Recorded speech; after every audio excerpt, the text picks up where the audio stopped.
আসসালামু আলাইকুম, স্বাগত জানাচ্ছি আটিভি রাতের সংবাদে। আপনাদের সঙ্গে রয়েছি আমি হাবিবা আফরোজ। ঢাকায় তাপমাত্রা কিছুটা কমলেও সারা দেশে বইছে তীব্র দাবদাহ। সুখবর নেই আবহাওয়া অফিসেও। আগামী শনিবার থেকে আরও বাড়বে তাপমাত্রা। চুয়াডাঙ্গায় আজও দেশের সর্বোচ্চ তাপমাত্রা 40.4 ডিগ্রি সেলসিয়াস রেকর্ড করা হয়েছে। এতে জেলাটিতে জারি করা হয়েছে হিট অ্যালার্ট। এদিকে চিকিৎসকরা বলছেন, অতি ঝুঁকিতে শিশু ও বয়স্করা সতর্কভাবে না চললে হতে পারে হিট স্ট্রোক। প্রতিনিধিদের সহায়তায় বিস্তারিত থাকছে সুফিয়ান ফারাবি রিপোর্টে। তীব্র গরমে হাঁসফাঁস জনজীবন, সূর্যের প্রখর রোদ ও বাতাসে আর্দ্রতা, সব মিলিয়ে যেন বেসামাল আবহাওয়া। চুয়াডাঙ্গা, মেহেরপুর, রাজশাহী, ময়মনসিংহ সহ দেশের বিভিন্ন জেলায় বইছে তীব্র দাবদাহ। চুয়াডাঙ্গায় বুধবার সর্বোচ্চ তাপমাত্রা ছিল 40.7, যা আজ কিছুটা নেমে দাঁড়িয়েছে 40.4 ডিগ্রি সেলসিয়াসে। জেলায় জারি করা হয়েছে হিট অ্যালার্ট। দেশের সর্বোচ্চ তাপমাত্রা পরিলক্ষিত হচ্ছে।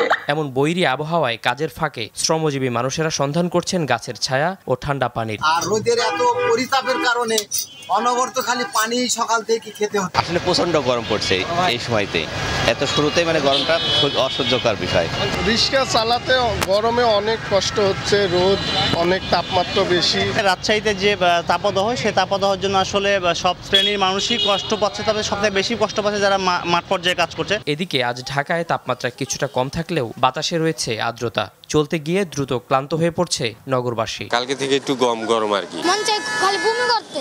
এই গরমটা যাবে কবে? প্রচন্ড গরম। এমন পরিবেশে শিশু ও বয়স্করা রয়েছে ঝুঁকিতে। বিশেষ প্রয়োজন ছাড়া ঘর থেকে বের না হওয়ার পরামর্শ এই চিকিৎসকের। যখন প্রয়োজনে বাসায় বের হবে সেই ক্ষেত্রে তারা অবশ্যই ছাতা ব্যবহার করবে, অথবা একটা ক্যাপ ব্যবহার করবে, বা মাথায় একটা কাপড় ব্যবহার করবে।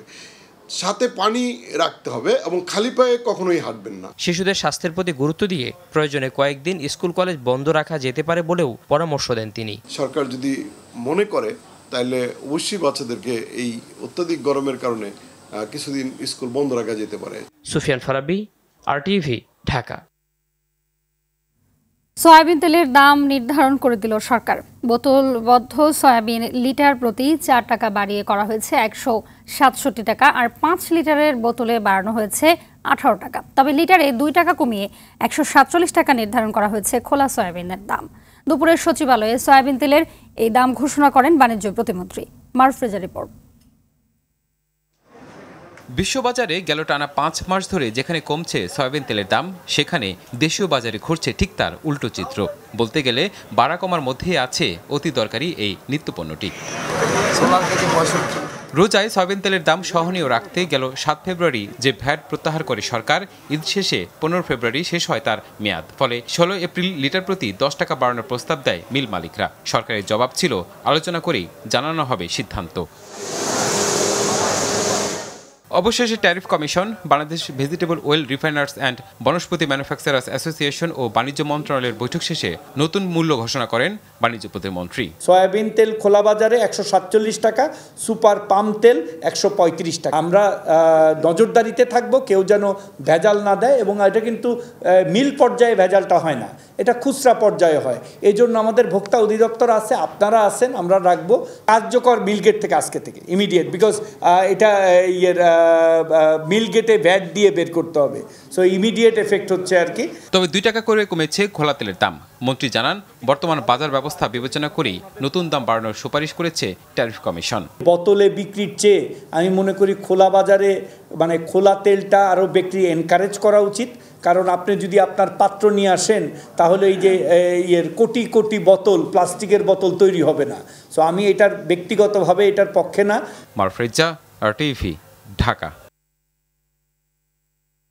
পশু জবাই, লালন পালন, মাংস উৎপাদন ও প্রক্রিয়াজাতকরণ স্বাস্থ্যসম্মত উপায়ে করার তাগিদ দিয়ে প্রধানমন্ত্রী শেখ হাসিনা বললেন, বিভিন্ন দেশে বাংলাদেশের কৃষিপণ্য, মাছ ও মাংস রপ্তানি করার ক্ষেত্রে তৈরি হয়েছে, এটাকে যথাযথভাবে কাজে লাগাতে হবে। রাজধানীর আগারগাঁওয়ে 2 দিনব্যাপী প্রাণী সম্পদ সেবা সপ্তাহ প্রদর্শনীর উদ্বোধন অনুষ্ঠানে এসব কথা বলেন তিনি। প্রধানমন্ত্রী আরও বলেন, কোনো দেশের দিকে মুখাপেক্ষী না থেকে নিজেদের শস্য উৎপাদন বাড়াতে হবে। আতিকা রহমানের রিপোর্টে বিস্তারিত। প্রাণী সম্পদের উৎপাদন বৃদ্ধি, দুগ্ধজাত পণ্যের বাজার সৃষ্টি, ক্ষুদ্র খামারি ও উদ্যোক্তাদের গবাদি পশু উৎপাদন আধুনিক ব্যবস্থাপনায় উদ্বুদ্ধ করতে রাজধানীর আগারগাঁওয়ে পুরাতন বাণিজ্য মেলার মাঠে শুরু হলো 2 দিন ব্যাপী প্রাণী সম্পদ সেবা সপ্তাহ ও প্রদর্শনী।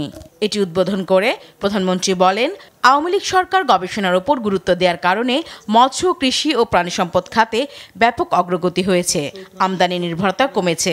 গবেষণার মধ্য দিয়ে এই যে শস্যের উন্নত জাত নিয়ে আসা হয়েছে, আজকে আমাদের শস্য উৎপাদন ভালো হচ্ছে, সর্ষের তেল হচ্ছে যেটা হার্টের জন্য সব থেকে নিরাপদ। আমাদের পেঁয়াজ উৎপাদনে এখন বোধহয় প্রায় 40% আমরা নিজেই উৎপাদন করতে পারি। এটার উপর গবেষণাও চলছে। এরপরে কারো কাছে মুখ খাপেকি হয়ে থাকবো না, আমরা নিজেরা উৎপাদন করব প্রতিটি জিনিস, সেইভাবে আমাদের কিন্তু চলতে হবে। বিদেশে রপ্তানি করতে গেলে তাদের কতগুলি নিয়ম আছে, সেটা মেনে আমরা করি কিনা, বা সেগুলি প্যাকেটজাত করতে গেলে সেই নিয়ম অনুযায়ী করা হচ্ছে কিনা, সে বিষয়গুলি কিন্তু আমাদের বিবেচনায় নিতে হবে। মানুষের যেন স্বাস্থ্যগত ক্ষতি না হয় এবং বিদেশে যেন ভালো মানের মাংস ও চামড়া রপ্তানি করা যায়, সেদিকে গুরুত্ব দেওয়ার নির্দেশনা দেন প্রধানমন্ত্রী। কাটার সময় কিভাবে কাটতে হবে সেই নিয়মটা রক্ষা করা, যাতে পশুর চামড়াটা যেন নষ্ট না হয়, কারণ এই পশুর চামড়ার কিন্তু অনেক দাম। আমরা চামড়া রপ্তানি করি, চামড়াজাত পণ্য রপ্তানি করি, আমাদের দেশের কাজেও লাগে। এখানে যদি আমরা আধুনিক প্রযুক্তিটা ব্যবহার করতে পারি, তাদের পরিষ্কার পরিচ্ছন্নতা এবং তাদের দিকে দৃষ্টি দেওয়া, পাশাপাশি কিছু আধুনিক প্রযুক্তি সম্পন্ন আমাদের কিছু বুচার হাউস তৈরি করা দরকার। হাঁস, মুরগি, পাখি, পশুপালন এগুলি সমস্ত স্বাস্থ্যসম্মতভাবে লালন পালন করা এবং উৎপাদন প্রক্রিয়াকরণ, কারণ প্রক্রিয়াকরণটাও কিন্তু গুরুত্বপূর্ণ, এ বিষয়ে আরও যত্নবান হতে হবে। গবাদি পশু সহ খামার সম্প্রসারণে বেসরকারি খাতকে এগিয়ে আসার আহ্বান জানিয়ে তাদের সব ধরনের সহযোগিতার আশ্বাস দেন প্রধানমন্ত্রী। আমরা বেসরকারি খাতকেই বেশি উৎসাহিত করতে চাই, তাদেরকেই আমরা বেশি সুবিধা দিতে চাই, কারণ এগুলি সব সরকারিভাবে হয় না, এটা বেসরকারিভাবে, তাতে কর্মসংস্থান সৃষ্টি হয়। আমাদের যুব সমাজ, শিক্ষিত যুব সমাজ এগিয়ে আসুক, সেটাই আমরা চাই। কোরবানির সময় রাস্তাঘাটে নয়, নির্দিষ্ট জায়গায় পশু জবাইয়ের আহ্বান জানান শেখ হাসিনা। আতিকা রহমান, RTV, ঢাকা। স্বাধীনতার পর দেশে উন্নয়নের সঙ্গে দুর্নীতিও বেড়েছে সমান হারে, আর গতানুগতিক শিক্ষা ব্যবস্থা যুবকদের তৈরি করেছে সস্তা শ্রমিক হিসেবে। গড় প্রবৃদ্ধিতে মানুষের জীবনমান উন্নত হয়েছে বলা হলেও নিম্ন আয়ের মানুষ ব্যাপক বৈষম্যের শিকার হচ্ছে। সকালে রাজধানীর ধানমন্ডিতে সিপিডির কার্যালয়ে অর্থনীতিবিদ ডক্টর রেহমান সোবাহান ও অধ্যাপক রনক জাহান সম্পাদিত বাংলাদেশের 50 বছর শীর্ষক বইয়ের মোড়ক উন্মোচন অনুষ্ঠানে এসব কথা বলেন আলোচকরা। সেলিম মালিকের রিপোর্টে বিস্তারিত। ৭১-এর পর স্বাধীনতার 50 বছরে বাংলাদেশের অর্থনীতির সঙ্গে রাজনীতি, সমাজ ও সংস্কৃতির বিকাশকে সমান হারে ঘটেছে। এ নিয়ে বিভিন্ন অঙ্গনের 16 জন লেখকের লেখা নিয়ে বাংলাদেশের 50 বছর শীর্ষক বইয়ের সম্পাদনা করেছেন প্রবীণ অর্থনীতিবিদ ডক্টর রেহমান সোবহান ও অধ্যাপক রনক জাহান। বইটি নিয়ে লেখক ও বিশিষ্টজনদের মতামত জানতে সিপিডির আলোচনায় বক্তারা বলেন, দেশের অর্থনীতির উন্নয়ন হয়েছে ঠিকই, সাথে বেড়েছে দুর্নীতিও। বাংলাদেশে আমি দেখেছি যে স্টেবল করাপশন ইকুইলিব্রিয়াম, এবং স্টেবল করাপশন ইকুইলিব্রিয়াম ভাঙার জন্য রিফর্মের যে উদ্যোগগুলো নিতে যাবে, তার বিপরীতে যে শক্তিশালী যারা গ্রুপ, তারা এতটাই শক্তিশালী এবং এতটাই ঐক্যবদ্ধ, সেটাকেও ভাঙার জন্য রাজনৈতিক সদিচ্ছা দরকার। 5 দশকে বাংলাদেশে যে ইকোলজিক্যাল ইনজাস্টিসটা আমরা দেখেছি, এটা কলোনিয়াল টাইমস, যেটা ব্রিটিশ এবং পাকিস্তান দুটো মিলে সেই সময় যে ইনজাস্টিস হয়েছিল তাকেও ছাড়িয়ে গেছে। সময়ের সাথে উন্নত হয়নি শিক্ষা ব্যবস্থা, ফলে সস্তা শ্রমের ট্র্যাপে পড়েছে দেশের যুবকরা। ধনী ও গরিবের বৈষম্য বেড়ে প্রকট আকার ধারণ করেছে। যে গরিবদের ক্ষেত্রে এই ডেভেলপমেন্টগুলো হয়েছে শামুকের গতিতে বা আরেকটু কম গতিতে, আর ওদের ক্ষেত্রে কোনো কোনো ক্ষেত্রে রকেটের গতি, এই কারণে ডিসপ্যারিটিটা বেড়ে। বাংলাদেশ এখন আটকে গেছে সস্তা শ্রমের অর্থনীতির একটা ট্র্যাপের মধ্যে। ফিলিপিনের উদাহরণ দেওয়া হলো, ব্রাজিলের উদাহরণ দেওয়া হলো, আমরাও কিন্তু সেই ধরনের সস্তা শ্রমের অর্থনীতির ট্র্যাপের মধ্যে আটকে গেছি, তার সাথে শিক্ষা জড়িত আছে। ডক্টর রেহমান সুবহানের মতে গত 50 বছরে দেশের অর্থনীতি এগিয়ে গেলেও রাজনীতি ও প্রতিষ্ঠানগুলো পিছিয়ে পড়েছে। সব সাউথ এশিয়ান কান্ট্রিজের মধ্যে গোলমাল আছে, because there are many parties contesting with each other, খুব আনস্টেবল পলিটিক্স হচ্ছে ওইখানে। সকল ক্ষেত্রে জবাবদিহিতা নিশ্চিতের পাশাপাশি আর্থিক প্রতিষ্ঠানগুলো রক্ষায় রাজনৈতিক প্রভাবমুক্ত করার পরামর্শ আলোচকদের। সেলিম মালিক, RTV, ঢাকা। সন্ত্রাসীদের কোনো ছাড় নেই জানিয়ে আওয়ামী লীগের সাধারণ সম্পাদক ও সেতুমন্ত্রী ওবায়দুল কাদের বলেছেন, তারা যে দলেরই হোক বিচারের মুখোমুখি করা হবে। বিকেলে এক বিবৃতিতে বিএনপি মহাসচিব মির্জা ফখরুল ইসলাম আলমগীর সহ বিএনপি নেতাদের বক্তব্যের নিন্দা ও প্রতিবাদ জানিয়ে এসব কথা বলেন তিনি বলেন, বিএনপি নেতারা লাগাতারভাবে মিথ্যাচার করছে। বিএনপি গণতন্ত্র বিরোধী অপতৎপরতা সম্পর্কে সবাইকে সচেতন ও সতর্ক থাকার আহ্বান জানান ওবায়দুল কাদের।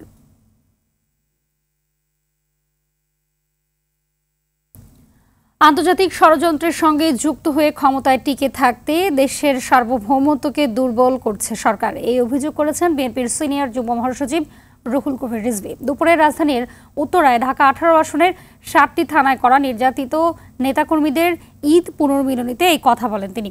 বিভিন্ন প্রকল্পের নামে টাকা লুটপাট করে জনগণকে অনাহারে ক্ষুধার্ত রেখে জনগণের বন্ধু হওয়া যায় না বলেও মন্তব্য করেন রিজভী।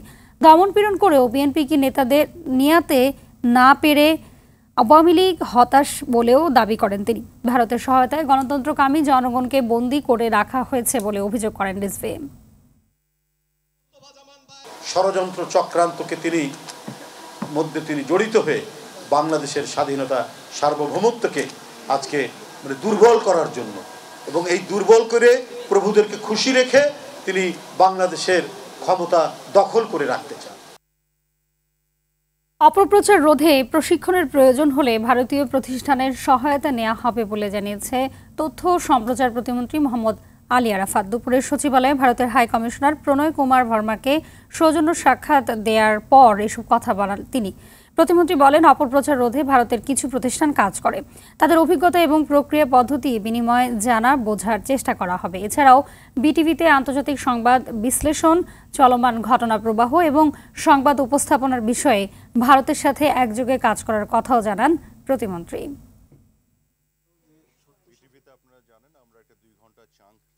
অপপ্রচারের ব্যাপারে ইন্ডিয়ান সাইডে ওদের কিছু ইনস্টিটিউশন আছে যেগুলো কাজ করে, সেগুলো নিয়েও আমরা তাদের অভিজ্ঞতাগুলো এবং কিভাবে কাজ করে প্রক্রিয়া পদ্ধতিগুলি আমরা এক্সচেঞ্জ করব, জানা বোঝার চেষ্টা করব এবং এখানে যদি কোনো ট্রেনিংয়ের প্রয়োজন হয় সেই জায়গাগুলো আমরা কোলাবোরেশনে যাব আর কি।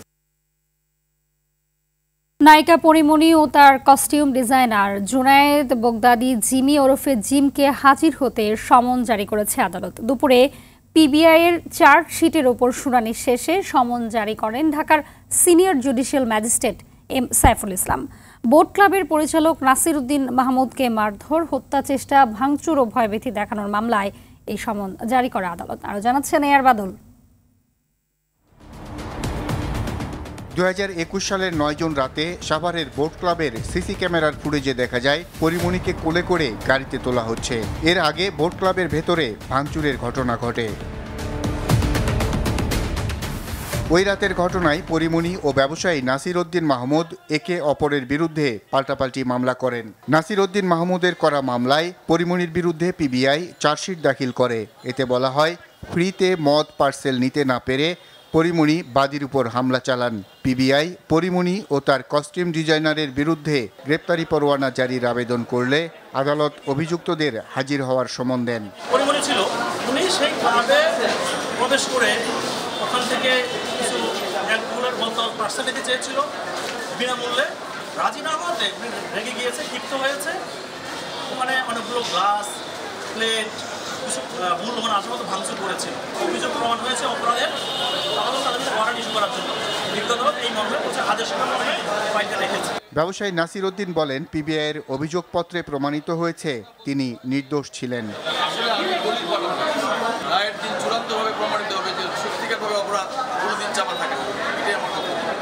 সমনে কুরবানির ঈদের পর 25 জুন পরিমণি ও তার costume designer Junaid Baghdadi Jimmy ওরফে জিমকে হাজির হতে বলেছে আদালত। অন্যদিকে নাসির উদ্দিনের বিরুদ্ধে পরিমণির ধর্ষণ চেষ্টা মামলা সাক্ষী পর্যায়ে রয়েছে। এ আর বাদল, RTV, ঢাকা। উপজেলা নির্বাচনে শুধু প্রার্থী নয়, যিনি প্রভাব বিস্তার করবেন তার বিরুদ্ধেও পদক্ষেপ নেওয়া হবে বলে জানিয়েছেন নির্বাচন কমিশনার মোহাম্মদ আলমগীর। দুপুরে উপজেলা পরিষদ নির্বাচন উপলক্ষে নরসিংদী জেলা প্রশাসক কার্যালয়ের সম্মেলন কক্ষে আয়োজিত জেলা নির্বাচন সংশ্লিষ্ট কর্মকর্তা ও আইন শৃঙ্খলা বাহিনীর কর্মকর্তাদের সঙ্গে মত বিনিময় সভায় তিনি এই কথা বলেন। তিনি বলেন, উপজেলা পরিষদ নির্বাচন জাতীয় নির্বাচন থেকে আরও ভালো হবে। এজন্য যা যা করার দরকার তা করতে তিনি সংশ্লিষ্টদের নির্দেশনা দেন। এছাড়াও নির্বাচনে যেন কেউ প্রভাব বিস্তার করতে না পারে সে বিষয়ে সবাইকে সচেতন থাকার আহ্বান জানান এই নির্বাচন কমিশনার।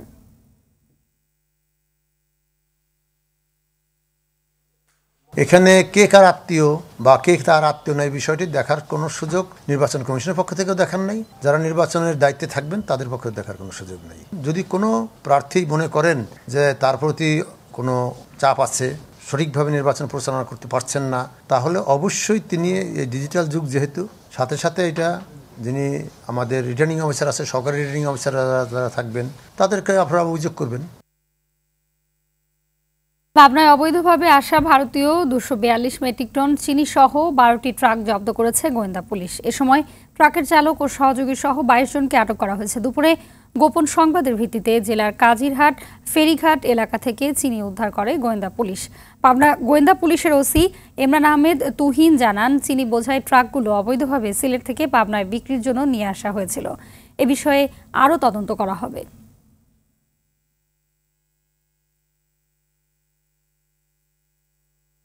একের পর এক সড়ক দুর্ঘটনা স্তব্ধ করে দিচ্ছে গ্রাম থেকে শহর। ঈদের আগে পরে 10 দিনে সড়কে ঝরল প্রায় 100 জনের প্রাণ। সকালে সুনামগঞ্জের দুর্ঘটনায় জনপ্রিয় সঙ্গীত শিল্পী ও গীতিকার মতিউর রহমান হাসান ওরফে পাগল হাসান সহ 2 জন নিহত হয়েছে। এতে একদিনে 3 জেলায় প্রাণ গেল অন্তত 5 জনের। জেলা প্রতিনিধিদের তথ্যছবিতে সাইয়েদ মাহমুদের রিপোর্ট। বন্ধু আর পরিবার পরিজন ছেড়ে অনন্ত অসীমে পা বাড়ালেন সুনামগঞ্জের জনপ্রিয় শিল্পী পাগল হাসান। স্বজনরা জানান, বুধবার রাতে সুনামগঞ্জের দোয়ারা বাজারে গানের অনুষ্ঠান শেষে অটোরিকশায় করে বাড়ি ফিরছিলেন এ সঙ্গীত শিল্পী। সকালে ছাতকের সুরমা সেতু এলাকায় যাত্রীবাহী বাসের সঙ্গে ওই অটোরিকশার মুখোমুখি সংঘর্ষ হয়। এতে ঘটনাস্থলেই হাসান ও সাত্তার নিহত হন। একই গ্রামের আহত জাহাঙ্গীর, রূপন ও লায়েসকে পাঠানো হয় ছাতক উপজেলা স্বাস্থ্য কমপ্লেক্সে। পাগল হাসান আমাদের সুনামগঞ্জ তথা সারা দেশের এবং বাংলা ভাষাভাষী পুরো বিশ্বের মানুষের কাছে জনপ্রিয় একজন শিল্পী, গীতিকার, সুরকার।